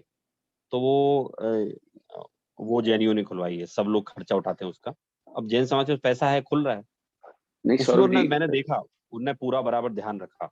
मतलब हो सकता है आपने जो देखी हो वहां नहीं रख रहे हो, और नहीं मैंने भी नहीं, देखी है नहीं गौशालाओं रख का रहे हैं। सौरभ जी, गौशालाओं का सीन क्या है पता है क्या, कि नंबर आते हैं कि 10 से 15 लाख टोटल इंडिया में गौ माताओं को रख सकते हैं, इतनी टोटल कैपेसिटी है, सब मिला के 10 से 15 लाख। और हम्म, आप देखोगे तो 30 करोड़ गाय भैंसे है, और करीब करीब 6 से 7 करोड़ गाय भैंसों की ये होती है, कत्ल होती है हर साल। तो कोई हम्म, एंगल से कोई गौशाला इतनी, मतलब कोई कैपेसिटी नहीं। मैंने बारामती में देखा था कि गौशाला में 30 बछड़े और 3 गाय ट्रक में पकड़ के लेके आए थे। गौशाला थी वहां पे, बट कैपेसिटी नहीं है। और अपना इंडिया भी अभी तक डेयरी एक्सपोर्ट, जितना डेयरी का प्रोडक्शन है उतना ही मीट का, उतना भी ज्यादा प्रोडक्शन है। मतलब कहने का मतलब इसमें कोई सवाल ही नहीं है कि इसका रिलेशन है, और इसके आज की परिस्थिति में बहुत मुश्किल है। बट प्रश्न ये उठता है कि ये परिस्थिति अनजाने में दूध पीने में आता है, क्योंकि महाराज जी तो क्या है, जो आहार दान करते हैं उनको वही लेना पड़ता है। तो उनको तो अज्यूम्ड है कि श्रावक श्राविका ने उतना ध्यान रख के किया होगा, बट वो भी अनजाने में कर रहे, ये भी अनजाने में कर रहे। तो इससे उनकी पात्रता पे कैसे इफेक्ट होता है, और हम कंज्यूम करते हैं, हमारी पात्रता पे कैसे इफेक्ट होता है। हाँ हाँ, मैं वही तो बोल रहा हूँ कि मैंने अभी जितने जो मुनराजों का देखा है मैंने, तो जिनने चौका लगाया है, मतलब इंदौर के बाहर, तो हमारे इंदौर में तो अच्छा माहौल है इसमें कि बहुत सारी गायों को पालने वाले लोग हैं। और वो अभी जैसे जो जिससे मैं दूध लेने जाता हूँ, उसने एक उसकी गाय थी, उसने मरते दम तक उसने अपने पास ही रखा, उसका अंतिम संस्कार किया पूरा उसका गाय का। तो ऐसे यहाँ है। दूसरी जगह भी मैंने देखा है, जैसे अधिकतर संघ जो मुनि संघ रहता है वो बुंदेलखंड एरिया में रहता है। बुंदेलखंड एरिया में तो अभी भी जैनियों के यहाँ, कुछ लोगों के यहाँ, इवन हमारे मामा के यहाँ भी, रिश्तेदारों के यहाँ कुछ लोगों के यहाँ तो अभी भी गाय है। मतलब वो अपने घर की जगह उनने कोई दूसरा जगह ले रखी है, तो वहां गाय है, या फिर कोई की इकट्ठी गाय है, और वो लोग उनको वहां से दूध लेते हैं और उनको पालते हैं। तो अभी जो मुनराजों पे मैंने रिसर्च की, सेम क्वेश्चन मुझे भी था, तो मुझे अपना क्वेश्चन रिजोल्व करना था। तो मैंने पता लगाया कि मैं जिन जिन की मैंने रिसर्च की, तो उनके जो जो आहार कराने वाले लोग हैं, या जो स्पेसिफिक बुंदेलखंड एरिया है जो कि शुद्ध भोजन के लिए जाना जाता है, उन लोगों का मैंने दूध लाते हुए देखा है, शुद्ध कपड़े पहनकर, और ऐसी जगह लेने जाते हैं वो दूध। इसमें हो सकता है कहीं गलती भी हो रही हो, मतलब मैं ये नहीं बोलता हूँ कि 100% मैंने जो रिसर्च की है, तो मेरे जानने में 80% आया, 20% कहीं रह गया हो, वो सुधारा जाना चाहिए वो। ठीक है। और अब रही बात की अपन जो पात्रता वाली बात की, जो सदा सुखदास जी ने शावकाचार्य जी में लिख दिया कि भाई अगर जिसके हृदय में जीव दया नहीं है, तो वो सम्यक्त का पात्र नहीं है, क्योंकि उसके हृदय कठोर है। तो अब उसमें जीव दया में भी हम ऐसा लगा सकते हैं कि डायरेक्ट जीव दया और इनडायरेक्ट जीव दया। तो यहाँ गायों को या तो उनकी अजानपने के कारण, भाई उतने अवेयर नहीं है वो लोग, कोई जो आहार दे रहे हैं वो लोग, कि भैया हम ऐसी जगह से दूध लाएं कि जहां इस प्रकार का दूध अगर मिलता हो तो लें, नहीं मिलता हो तो हम नहीं लें। तो उसमें एक तो जीवों को मार रहे, जब चल रहे वो, तो जीवों को मार रहे। कोई स्कॉलर हो, अपन श्रोता हो, मुनिराज हो, चलते में जीवों का ध्यान नहीं रख रहे, मार रहे वो, उसका समर्थन कर रहे हैं वो। तो गायों को मारने का समर्थन तो कोई भी मुनिराज नहीं कर रहे हैं, स्कॉलर भी नहीं कर रहे हैं, हम लोग भी नहीं कर रहे हैं। ये जरूर है कि ये बिल्कुल हो सकता है, संभव है कि कुछ ना कुछ परसेंटेज ऐसा रह गया हो। मेरे जितना भी देखने में आया, एक इवन अभी हमारे यहाँ तो चतुर्मास होते रहते हैं मुनिराजों के, तो हमारे काफी मिलने वाले हैं, वो दूध लेने लाने की जवाबदारी लेते हैं, क्योंकि वो दूध लाना बड़ा टीडियस वर्क होता है। वो सुबह से उठना, 5 बजे से उठना, नहाना, फिर गाड़ी में उतनी दूर जाना, इंदौर के बाहर जाना, या मतलब बाहर ही रहता है, इंदौर में तो गाय अलाउ है ही नहीं, तो 5 किलोमीटर दूर जा रहा है कोई 10, तो उन्होंने बताया मेरे को कि देखो मैं ये ले गया था और उसके यहाँ ले गया था मैं, और इतनी देर लगती है मुझे, 2-3 घंटे तो का समय लगा मुझे लाने ले जाने में। तो ऐसे मैंने 5-7-8 लोगों पे रिसर्च करी और 3-4 जगह पे करी, तो मुझे ये पॉजिटिव मिला। लेकिन आपने जो बोला वो भी संभव है, मतलब नहीं वो हो रहा सौरभ है, जी, वो ये क्या गलत होता नहीं है, आप जहाँ से दूध लेके आ रहे हो ना, वहाँ पे देखो, अगर उनके पास पिछले साल 2 गाय थी, 4 थी, टोटल मिला के अब कितनी हो गई, और उनके पास बैल कितने, ये भी देखो आप। क्योंकि है। बैल तो कुछ काम का ही नहीं होता है ना आज के ज़माने में, ट्रैक्टर के ज़माने में। तो आप अगर उनके वॉल्यूम बढ़ नहीं रहे हैं, कि आप 5 साल से लेके आ रहे हो, लोग 10 साल से लेके आ रहे हो, तो उनके पास पहले 4 थी और अब 10, 12, 15 नहीं हुए हैं, और वो पूरा समय उनका ध्यान नहीं रख रहे हैं, या तो कम ही रह रहे हैं, तो मतलब वो उनको बेच रहे हैं। ये अगर आप सिर्फ ये कैलकुलेशन लगाओगे, तो भी आपको पता चल जाएगा कि इसमें क्या है ना, वो सारी चीज़ें नहीं बताते आपको। जितना आप पूछोगे उतना ही बताएँगे। क्योंकि जैनी तो को ये सारी क्या, चीजें बता दी क्रूअल्टी वाली, तो उनका ही धंधा बंद हो जाएगा। वो भी जानते हैं कि हाँ, सारी नहीं बताते क्रूअल्टी उतना। बता दी नहीं, नहीं, नहीं, मैं तो आपको ये जैनी बता रहा हूँ, विल। 4 मतलब ये मैं बोल रहा हूँ, आप लोग जो बोल रहे हो वो बिल्कुल उसमें गलत नहीं है, लेकिन मैं जहाँ-जहाँ पता लगाया मैंने, जहाँ-जहाँ अपन ने देखा, तो ये पॉइंट्स अभी हैं कि भई वो गायों को वो उसमें नहीं बेचते हैं, वो क्या बोलते हैं स्लॉटर हाउस में नहीं देते हैं वो। गायों को अपने घर पे रखते हैं या उनके जो गाँव में खेत हैं, वो वहाँ भेज देते हैं कि भई हमारे खेत पे नहीं सौरभ चरेगी जी, वो। मगर अगर वो किसान अगर गरीब है ना, अगर वो जो रख रहा है, अगर वो आदमी गरीब है, तो चांसेस बहुत हाई है कि वो समहाउ वो क्या करते, डायरेक्टली नहीं बेचते ना, तो क्या ये एक दूसरा मैकेनिज्म है, वो उसको ऐसे ही छोड़ देते। अब ऐसे ही छोड़ देते तो मीडिएटर क्या को होता बेच है कि देते वो, हैं। और फिर वो ऐसे ही छोड़ दी तो वो ऐसे ही छोड़ दी तो म्यूनसिपैलिटी वाले पकड़ लेते हैं और फिर वो बेच नहीं, नहीं, देते हैं। नहीं, तो ये एक प्रदीप, दूसरा वो ऐसे मैकेनिज्म ऐसे है। नहीं छोड़ते। गरीब है ना, तो उनको बिज़नेस तो चलाना है भाई, तो वो हाँ, ऐसे नहीं छोड़ते, वो बेचते और मीडिएटर को बेचते हैं, डायरेक्ट कसाई को नहीं बेचते। तो मीडिएटर को उनको बेचते पता है, हैं तो वो तो बोलेंगे कि बेचते हैं। हमने और हमने हाँ, कसाई को नहीं और बेचा, वो बोलेंगे कि करेक्ट, हमने ये कसाई को बिज़नेस नहीं है बेचा। उनके लिए, ये वो अफ़ोर्ड ही नहीं कर सकते, वो ऐसे ही छोड़ दे, या तो बैल को भी पूरी ज़िंदगी सँभाल के रखे, जिसका कोई फ़ायदा नहीं है। ये तो पॉसिबल ही नहीं है, मतलब जितना भी आप देख लो, आप ये इस एंगल से अगर आप इंक्वायरी करोगे, तो आपको तुरंत पता चल जाएगा। और दूसरा पात्रता के बारे में मुझे क्या लग रहा है कि अगर किसी विद्वान को या जो कोई भी व्यक्ति है उसको नहीं पता है कि ऐसा हो रहा है, और तब तक तो ठीक है, चलो वो उसके मन में सिंसेरिटी का भाव है। अगर उसको बताया जाए, उसको पता चले कि नहीं ऐसा हो सकता है, ऐसी संभावना भी है और ऐसा होता भी है, आपको जरा देखना चाहिए और थोड़ा करना चाहिए। अगर उसके बाद भी अगर उसको इग्नोर कर रहे हैं तो उनकी पात्रता पर डेफिनेटली असर पड़ेगा। अगर वो उसको जान के समझ के अगर फिर उस पर एक्शन लेते हैं और अप्रोप्रिएटली एक्ट करते हैं और उसको क्लियर कर देते हैं, तो आई थिंक पात्रता पे असर इतना नहीं पड़ेगा, वरना तो पात्रता पे क्लियर असर पड़ेगा, ऐसा मुझे लगता है पर्सनली। नहीं, नहीं है, देखिए मैं जहाँ लेने जाता हूँ, मैंने पता है एक्चुअली मेरा जो दूध वाला है वो दूध वाला है ही नहीं, वो तो बिल्डर है। मतलब उसका काम कंस्ट्रक्शन का काम है। मैंने भी अपना मकान बनवाया था, उसके यहाँ से मटेरियल लिया था मैंने, तो उसका बिजनेस नहीं है। उसकी माँ जो है वो अजैन है, लेकिन मतलब शर्मा है। उसकी माँ जैन टाइप है, Jain type in the sense कि वो जैनियों के मोहल्ले में रही है, तो वो आज खुद भी छान के पानी पीती है वो। मतलब मैं जब भी जाता हूँ तो जय जिनेंद्र करती हैं वो छान के पानी पीती है। तो मतलब मैंने अपने लेवल पे घर पे क्या बोल रखा है सबको कि भाई जब तक अपन को इस टाइप का मिल रहा है, तब तक तो आप लोग ये मानो कि भी अपन लोग लाएंगे, और इस टाइप का जिस दिन मिलना बंद हो जाएगा तो अपन दूध पीना बंद कर देंगे। ऐसा घर में मैंने सबको बोल दिया है। तो अभी उदय से समझ लो, जब से मैं इंदौर में आया हूँ, तब से कहीं ना कहीं एक छूटा दूसरा मिल गया, तो ये दूसरे हैं, पहले एक और थे। तो फिर नगर निगम ने उनकी गायों को शहर के बहुत दूर भेज दिया, तो उनको बहुत दूर डेयरी खोलनी पड़ी अपनी। तो फिर मैं वहां जाने में असमर्थ था। फिर मुझे पास में 5 किलोमीटर दूर कोई मिला, तो फिर वहां अपन ने स्टार्ट किया। तो अभी मतलब मैं भी इसमें क्लियर हूँ, क्रुएल्टी में मैं भी समझ रहा हूँ इस चीज को। और मैंने स्पेशली मुनिराजों की रिसर्च करी कि उनको जो दूध दिया जा रहा है श्रोताओं के द्वारा, वो कैसा दिया जा रहा है। तो मुझे पता चला कि जिस जिस एरिया में मुनिराजों का बिहार अभी होता है, मैंने स्पेसिफिक बताया कि एमपी में ही होता है मैक्सिमम। जैसे आचार्य विद्यासागर जी महाराष्ट्र में तो अभी पिछले 50 साल बाद गए, मतलब 50 साल में पहली बार गए।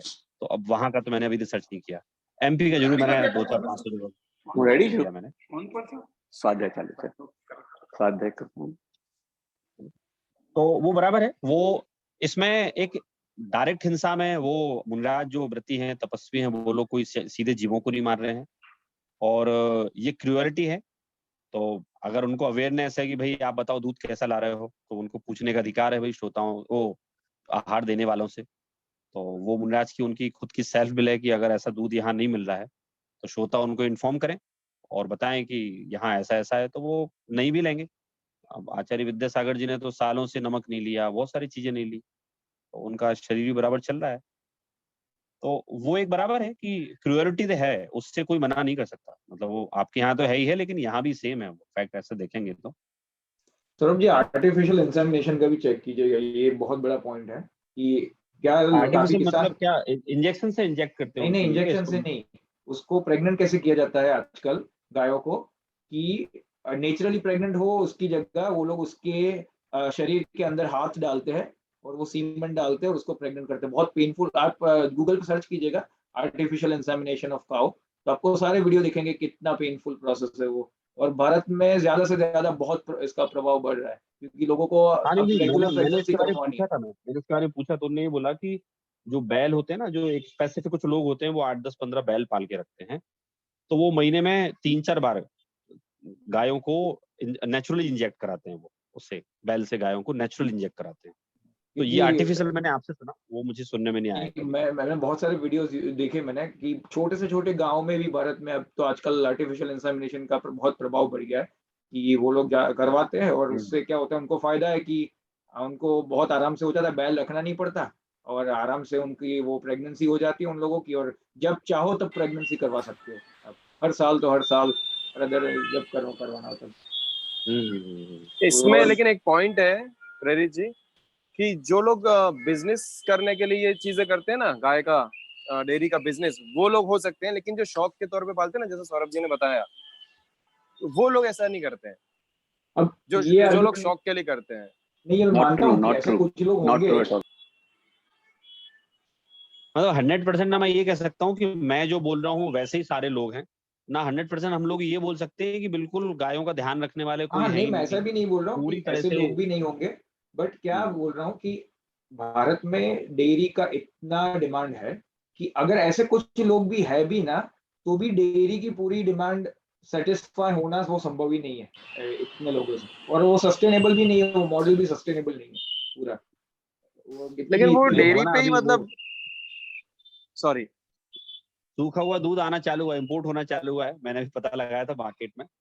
तो यूरोपियन कंट्रीज से जहाँ गायें बहुत ज्यादा है, दूध का प्रोडक्शन बहुत ज्यादा है, तो वो लोग दूध सुखा सुखा के ना भारत में एक्सपोर्ट कर रहे हैं वो लोग, हाँ, और बहुत सस्ता एक्सपोर्ट कर रहे हैं, क्योंकि उनको वहाँ तो यूजलेस ही है, वो कोई काम का नहीं है, उनको फैलाना पड़ेगा। हाँ। तो वो और सुखा एक चीज सुखा अभी क्या के हो रही है, धीरे धीरे ध्यान रखने हाँ, लायक है कि गायों को अभी प्रिपेयर्ड भोजन दिया जाता है। पहले तो क्या नेचुरली ग्रेजिंग होता था, अब यहाँ पे तो कुछ गायों को जो खाना दिया जाता है वो खाना नॉनवेज में से बना हुआ होता है, तो गायों को भी नॉनवेज खिला रहे हैं। तो अब भारत में तो पता नहीं अभी कितना उसका प्रचलन हुआ है नहीं नहीं हुआ नहीं, है। यहाँ देखिए भी क्या दिया जाए तो बताऊं, खली, एक खली होती है, खली खली जानते हैं ना आप लोग? तो वो खली पशु आहार बोलते हैं उसको, वो बहुत बड़ा काम है भारत में पशु आहार का। तो वो तेल में से जो एक्सट्रैक्ट निकलता है ना, जैसे मूंगफली अपन ने तेल निकाला, तो उसका जो वेस्टेज निकलता है मूंगफली का, उसको खली बोलते हैं, वो खिलाई जाती है। भूसा बहुत बिकता है यहाँ, मतलब भूसा है, खली है, दालों के जो छिलके हैं, वो यहाँ गायों के लिए कॉमनली यूज होते हैं। मतलब वो काफी एक्सपेंसिव भी रहता है, उन लोगों ने बताया, एक भूसे की जो ट्रॉली लाते हैं वो, तो बोले ये 2000 की आई हमारी। खली लाते हैं, वो बोलते हैं कि 200 रुपए 300 रुपए किलो आई। तो ये खिलाते हैं यहाँ भी। तो सौरभ जी, ये तो मुझे चलो समझ में आ गया कि चलो चलो आपने चेक कर लिया, एक बार मैं मान सकता हूँ। बट भारत में जैसे लोग जाते हैं एक गांव से दूसरे गांव जाते हैं, राइट, जैसे कोई मुंबई मुंबई गया और जगह गया, राइट। अब जहाँ किसी को किसी के घर ठहरा या किसी के घर कहीं पे भी गए, पता वहां पे तो पता नहीं कि वो लोगों ने कैसे चेक किया नहीं किया जाए, राइट। तो क्या कैसा करना चाहिए भारत में, क्या करना चाहिए लोगों को नहीं नहीं, अगर वो विवेक तो रखना चाहिए ना, वो हाँ, विवेक क्यों नहीं रखना? 100% रखना चाहिए विवेक वो तो। क्योंकि हर भाई एक जगह आप, तो वो लोग चेक, वो व्यक्ति को भी जिसके घर ठहरे उनको भी मालूम नहीं होगा कि उन लोगों ने भी चेक नहीं किया होगा कि वो जहाँ से लाते हैं कैसा लाते हैं। कोई भी नहीं पता कमर्शियल है। चीज हो जाए सौरभ जी, कोई भी अर्पित, कोई भी कमर्शियल चीज हो जाए वो सस्टेनेबल नहीं। मेरे कजिन ने डेयरी रखी थी, मैंने काफी सारी चीजें बहुत क्लोजली देखी। आप जो भी डेयरी की बात कर रहे हो बस इतना देखो, वहां पे 5 साल पहले पास उनकी कितनी गाय थी और कितने बैल थे और अभी कितने हैं, बस ये कैलकुलेशन लगा लो। और उनको दूध देना मतलब हर साल प्रेग्नेंट रहना पड़ता है।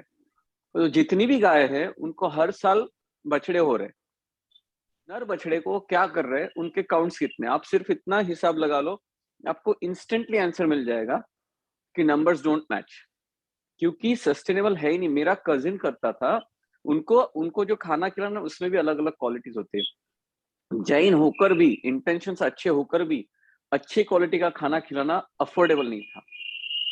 किसकी बात कर रहा हूँ? डेयरी की बात कर रहा हूँ। डेयरी अगर कोई चला रहा है तो बिजनेस चला रहा है।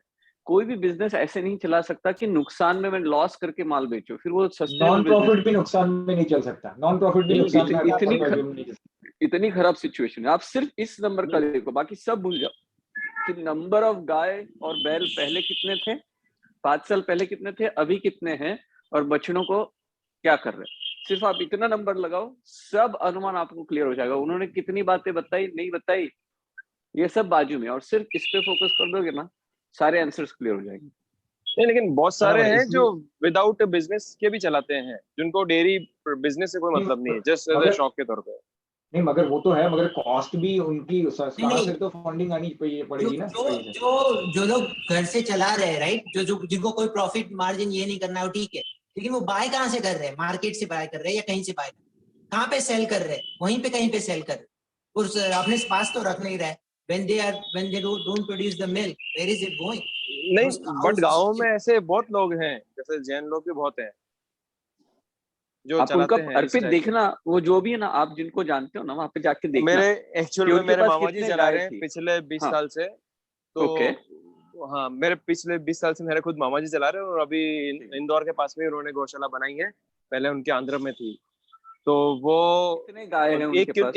एक लीटर भी अगर दूध नहीं आता है ना उनका महीने में, तो भी उनको कुछ फर्क नहीं पड़ता है। और उनके पास जो चारा की व्यवस्था है, वो भी उनके जो खेत में जो चारा होता है, वही वो उनको नेचुरल वे में चारा खिलवाता है। Very good. और नर बछड़े को क्या करते हैं? नर बछड़ा भी वही रहता है, वो खेत में उनके काम आता है। कितने साल में कितने बछड़े हुए होंगे उनके? फिर वो डिटेल तो मुझे पूछनी पड़ेगी, लेकिन उनके पास काफी गाय की थी, जो उन्होंने जो देशी गाय ली थी, बनारस और कच्ची गाय। वो नंबर देख लेना सस्टेनेबिलिटी में, और ऐसे एक्सेप्शंस होंगे तो बहुत बढ़िया है। ऐसे एक्सेप्शंस तो उस टाइप मतलब के आपको मिलना बहुत मुश्किल है। बहुत लोग चलाते हैं। मेरे मामा जी ने बोला बहुत लोग चलाते हैं ऐसे, जिनको मतलब 1 लीटर भी अगर साल का दूध नहीं देता तो कुछ फर्क नहीं पड़ता। बस उनको ये है कि गौ माता है, उसकी हमको रक्षा करने के भाव से चलानी है, उससे हमको कोई प्रॉफिट नहीं हो, कोई बात नहीं, बस हमारे घर में गौ होनी चाहिए, ताकि उससे पॉजिटिविटी का वातावरण रहे, बस उसी पर्पस के कारण। बस ये नंबर चेक कर लेना। हाँ, ये जो बोलो ना, कॉस्टिंग नहीं बैठती। मेरे दूध वाला ना मेरे से ना 1.5 गुने पैसे लेता, पता है? 100 रुपए के मेरे से 150 रुपए लेता है। वो क्या बोलता है कि मैं 100 रुपए में, आप डेयरी के भाव मुझे दोगे ना, मैं सस्टेन ही नहीं कर पाऊंगा, मैं इनको खिला ही नहीं पाऊंगा। तो मैं चूंकि नॉन प्रॉफिटेबल बिजनेस है, फिर भी आप मुझे जो मैं इनको खिलाऊं उसका पैसा दीजिए। 1.5 गुना लेता है। कॉस्टिंग है, नो डाउट, कॉस्टिंग उसमें ज्यादा है। 1.5 गुने में नहीं होता सर। आदर्श को कुछ पॉसिबल था। आदर्श को कुछ क्वेश्चन था यार। आदर्श कुछ कहना चाहते थे? नहीं, 4 तो गाय हैं, 1.5 गुना क्यों? 4 तो गाय हैं टोटल उसके पास, 4-5 गाय हैं बस, गाय है ही नहीं। तो फिर बैल नहीं है उसके पास? एक बैल देखा मैंने उसके पास, मतलब जो बछड़े पैदा होते हैं ना, तो मैंने इस वक्त पूछा था उसको, तो बोले कि ये बैल है, और उसके खेत में थे। मैंने कहा और कहाँ भेज दिया आपने? तो बोले ये 3 बछड़े हुए, बोले ये बड़े हो जाएंगे, तो अभी देखता हूँ मैं, तो उसके यहाँ वहीं रहते हैं वो। बड़े होके खेत पे भेजता है, जब बड़े होके गाय बन जाती तो यहाँ बुला लेता है वो, बैल वहीं रह जाती। नहीं, वो तो फीमेल है तो इजी है, बट मेल है ना सौरभ जी। ये 4 गाय है और हर साल प्रेग्नेंट रह रहे, तो हर साल 4 बछड़े आ रहे हैं। सालों का हिसाब लगा रहा हूँ। हर साल नहीं है। उसने ऐसा बताया, दूध देना जब बंद करता है वो ना, तो उस गाय को वहां खेत पे भेजता है। जो छोटे बच्चे बड़े हो रहे हैं उनको, वो बड़े होगा तो यहाँ ले आता है, ऐसा उसने मेरे को बताया। और गाय चेंज हुई है। ये बताने के लिए बता देते हैं, गाँव में भेज देते हैं, ये करते हैं। अभी मेरे यहाँ पे जो काम करने वाले हैं, मेरे कजिन से, जब भी आप देखो, आप थोड़ा अगर उनको टटलो डिटेल में जाओ ना, तो ये पता चल जाएगा कि ये नंबर मैच नहीं हो रहे और सस्टेनेबल है ही नहीं। और ऊपर से उनको बेचने के बाद जितने पैसे आते हैं ना सौरभ जी, वो मीडिएटर को बेचते, कसाई को नहीं बेचते। इसलिए उनको तो लगता नहीं हम तो मार्केट में बेच देते। ऐसा कोई कसाई को डायरेक्टली बेचता ही नहीं है, क्योंकि वो फिर उनको भी बोलना पड़ता है ना। ये मॉडल है कि किसी न्यूट्रल कसाई को, न्यूट्रल को बेच दो, और न्यूट्रल वो एजेंट होगा, वो he will take care of it. तो उनको लगेगा नहीं, हमने तो किसी को बेच दिया, कसाई को नहीं, मैंने ये डिटेल भी पूछ ली। मतलब मैं जहाँ स्पेशली, मैं तो वही इंक्वायरी ज्यादा करता हूँ, तो ये डिटेल सारी क्लियर की उसको। वो मीडिएटर को भी नहीं बेचता है।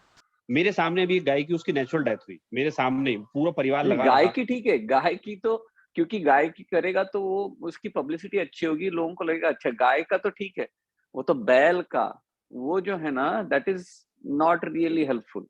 वो तो कोई काम का नहीं है ना। आजकल तो खेतों में ट्रैक्टर चलाते हैं ना, नहीं, लेकिन मेजॉरिटी ट्रैक्टर से काम होता है। ये क्रुएल्टी वाली बात तो फिर अपन गेहूं भी नहीं खा पाएंगे, उसमें पेस्टिसाइड डालते हैं, चावल में डालते हैं, दाल में डालते हैं, फ्रूट में डालते हैं, तो फिर पंचेंद्रिय जीव की और उपहार ही करना। इंद्रिय जीव की नहीं, तो मैं बताता हूँ, कंपेयर नहीं, कहाँ से इसमें कर सकते डिफरेंस हैं? क्या उसमें भी बताता हूँ। बड़े नहीं, बड़े वो भी हैं, बड़े डिफरेंस बर्ड्स होते बताता हैं, हूँ, इंसेक्ट होते इसमें हैं। डिफरेंस बताता हूँ। देखो, पेस्टिसाइड्स में डाला भी है ना, तो क्या है अपने ही वो डिफरेंस कहाँ पे है? संकल्पी वर्सेस उद्योगी, और उसके साथ साथ वो गृहारंभी। तो जो पेस्टिसाइड में डाल रहे हैं वो तो अपने अन्न को बचाने के लिए, कि अन्न, अपना अन्न वो खराब नहीं करते, उस हिसाब से चलो एक मान सकते हैं ये बैर मिनिमम है। यहाँ पे तो वो जीव को परेशान करके उसका दूध लिया जा रहा है, अगर उसका बछड़ा काम का नहीं है तो उसको बेच दो स्लॉटर हाउस। तो ये गृहारंभी हिंसा में नहीं आता है, ये तो पूरा संकल्प हिंसा में चला जाता है। तो बहुत फर्क है यहाँ पे, पेस्टिसाइड और इसके इसमें बहुत अंतर है। नहीं, ये देखिए प्रेरित जी, ये बराबर है, आप जो बोल रहे हो वैसा है, लेकिन 100% इवन इंडिया की बात कर सकता हूँ मैं वेस्टर्न वर्ल्ड की तो नहीं कर सकता। 100% वो क्रूएलिटी है, वो 100% नहीं है। और जैसे मैं लोग देख रहा हूँ वैसे भी सारे लोग नहीं है, एक्सेप्शन अभी हैं जो मेरे देखने में आते हैं, जो बड़े साफ सुथरे हैं। मतलब मैं तो गाँव में जहाँ 2-4-5 गाँव में भी गया, वहां भी मैंने देखा, तो बहुत अच्छी तरह से केयर कर रहे हैं। और आप जो बोल रहे हो बैल कितने हैं, तो बैल भी उनके नेचुरली चलते हैं, क्योंकि बहुत बड़ा जंगल है, खेत है। सिर्फ हम प्रीतेश कहना ये चाह रहा है सर, कि ये जो डेटा है ना हमारे पास जो उभर के आ रहा है, हमको ऐसा लग रहा है वो भी इनकम्प्लीट है और पूरा क्लियर नहीं है। उसको भी ज्यादा क्लियर करने की जरूरत है। अगर आप पूरा पिक्चर एकदम डिटेल में बहुत ग्राउंड ट्रूथ पे जाके देखेंगे ना, तो हो सकता है कि वो एक्सेप्शन में भी बहुत कम एक्सेप्शन हो जाए, और ये बहुत बड़ी पॉसिबिलिटी है। तो ये जो डेटा है वो भी बहुत इनकम्प्लीट आ रहा है, ऐसा है, ऐसा देखा भी है, ऐसा हो रहा है। मेरे पास खुद वीडियो है, मैंने अब 2-3 साल पहले इंदौर के आसपास के ही ऐसे वीडियो भेजे थे, जहाँ पे गायों के साथ कैसा हो रहा था। वो इंदौर के एकदम नजदीक वाले गांव में हो रहा था ये सब। हाँ होगा ना, तो, होगा, क्यों नहीं होगा। अच्छे बुरे तो तो सब ये जगह होता ही है। तो ये बहुत इनकम्प्लीट, और सिस्टम ऐसा बना दिया ना कि किसी को पता नहीं चलेगा। वो लोग कह रहा है नहीं, वो हमने किसी और को, वो बैल जैसे आपने बताया ना, वो बैल रखने वाला कोई और होता है, वो बैलों को लेके आता है। अब वो बैल रखने वाला कोई और होता है, वो बैल रखने वाला क्या करता है कोई नहीं पूछता, सिर्फ गाय वाले क्या करते हैं उसको ही पूछते हैं कि हाँ गायों को तो बहुत अच्छी तरह रखते हैं। अब बैल वाला क्या करता है, कितने बैल बड़े उसके, अब हर साल तो वो 1000 बैल तो रख नहीं सकेगा प्रेग्नेंट करवाने के लिए, तो उसके बैलों का क्या किया बैल वाले ने, वो बैल वालों को कोई नहीं पूछता, सब गाय वालों को ही पूछते कि अच्छा आपने गायों को कैसे रखे। तो बैल वालों की भी कंडीशन अगर पूछी जाए तो कुल मिला के क्या सीन हुआ। तो अगर वो प्रेगनेंसी करवाई और उससे बैलों की संख्या बढ़ी, और फिर बैलों की बस्ती बढ़ नहीं रही है, तो समझ में आ रहा है कि बैल मर रहे हैं पूरी सिस्टम में। सिस्टमेटिक इश्यू है ये, पर्सनल इश्यू नहीं, ये पूरा सिस्टमेटिक इश्यू है। हाँ, वो एक सिस्टम बना है, बराबर है। Again the model is unsustainable, वैसा ही गिने जाते, क्योंकि यहाँ पे भी एक चालू किया था उन्होंने, और वो भी उनका मिल्क बढ़ के हुआ और आगे बढ़ ही नहीं सका।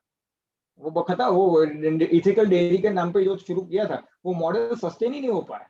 वो उनको, और वो लिख रहे हैं कि अगर हमें सस्टेन करना तो इतना 10 टाइम्स द कॉस्ट पे करना पड़ेगा। फिर भी बहुत सस्टेन जन नहीं ऐसे हैं जो गाय को पालते हैं अपने बच्चों गाय को जैसे, पालते हैं, और जो भी बैल गाय और को बैल बोलो। दोनों को बच्चों जैसे, चाहे उस पर कितनी भी कॉस्ट आए, ऐसे पैसे वाले लोग इंडिया में बहुत हैं।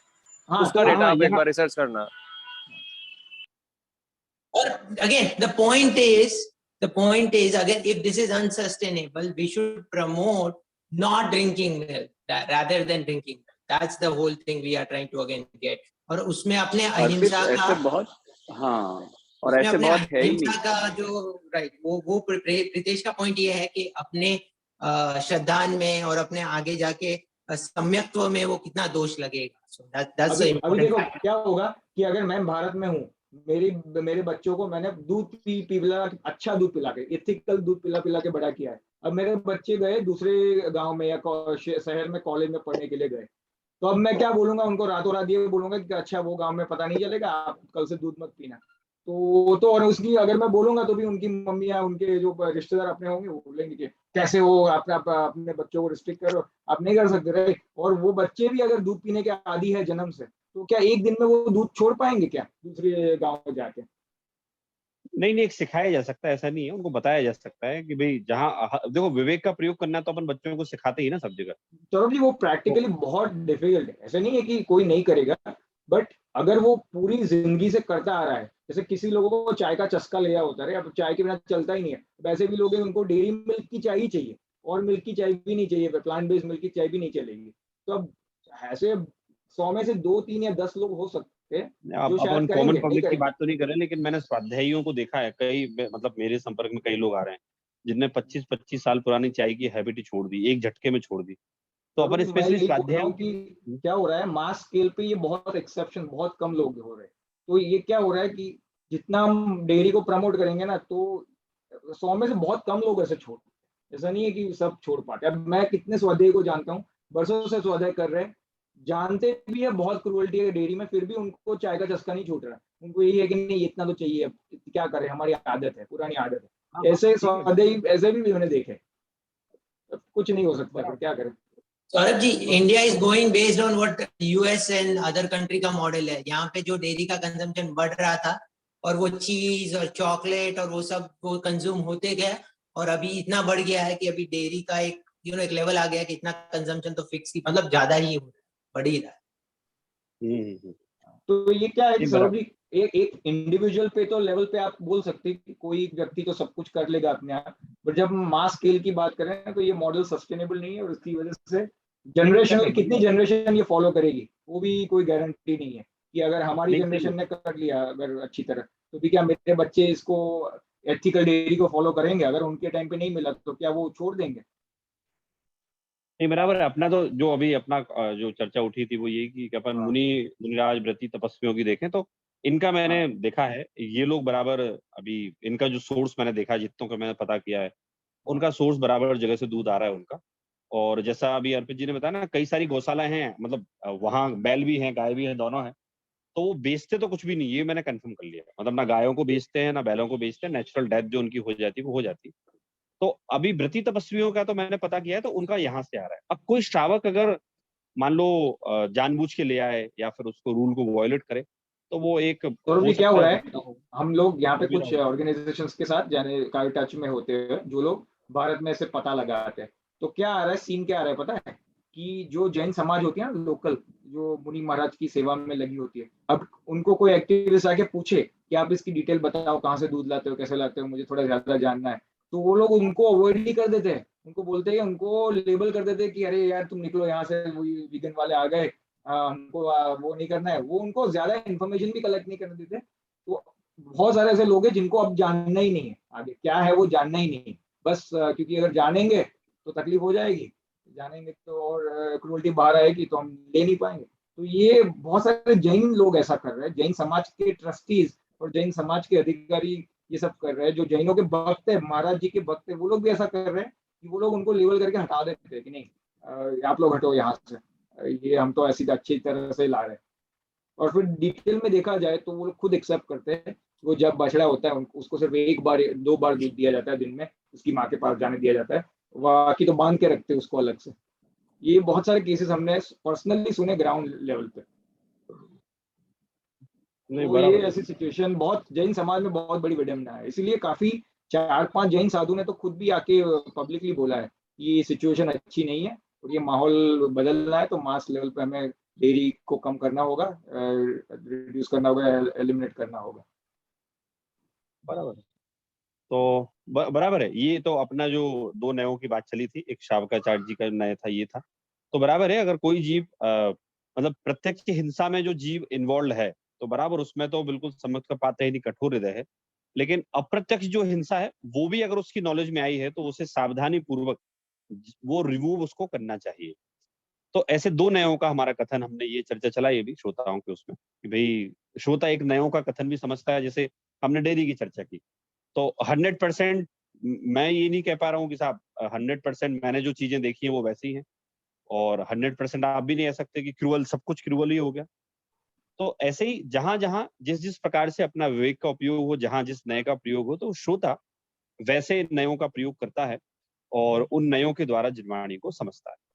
तो इस तरह से हमारी जिनवाणी की चर्चा हुई, और बीच में ये वाली हमारी जो एक लौकिक जो डेयरी आदि की चर्चा है, ये हमारी होती रहती है आज और अपन ने एक उस स्पेशल पन्ना है, उसको ध्यान दिया, उसको बहुत अच्छा रहा और लोगों को भी क्लियर होगा।